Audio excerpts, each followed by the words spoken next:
So Ryan, you're working on some litigation files at the moment, you mentioned earlier. What's going on there at the moment? I am. I'm working on a few trip and fall cases. Oh, okay. So let's say that I trip and fall on a footpath or whatever. What should I do first? I mean, presuming I'm injured or pretty badly injured. The first thing you need to do is go and get medical attention, obviously. Obviously, yeah. If it's bad enough, an ambulance might have taken you to the hospital. And let's say that you go there and you go to the hospital. It's very important that you follow the medical directions you're given. If they tell you to go see consultants, you go and see the consultants. If you're told to attend physiotherapy, you attend physiotherapy. It's important that you do your best to get better as soon as possible. If I feel that, look, I need compensation for this because my injuries are pretty bad, I missed out on work, what should I do then? At what stage do I need to go and see a solicitor, for example?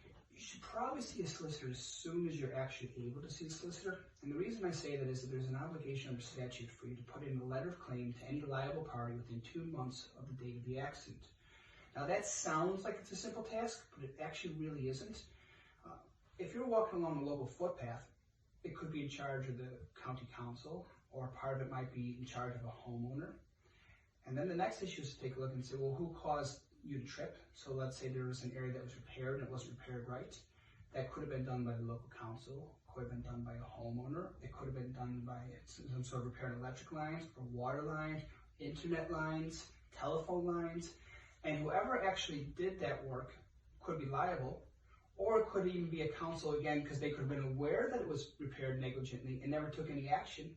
Okay. So do you see how it can get really kind of complex? And all of those parties should get a letter of claim so that they get an opportunity to investigate the area around when the accident took place. So we don't want to do it in 2 years' time. They want to do it now. What did it look like when this accident took place?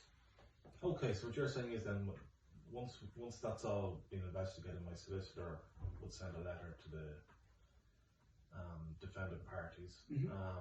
What would happen then?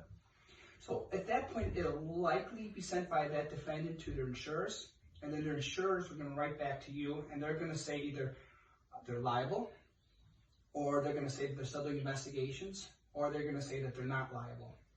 If they say that they're not liable or they're still doing investigations, you're probably going to have to get an engineer report to address liability. And then from there, obviously, you might go and move on to proceedings or so forth. But all of this is to give the defendant the opportunity to avoid significant legal costs or the cost of having an engineer in there by admitting liability early on. And is it possible that, my case could end there and then with the insurance company?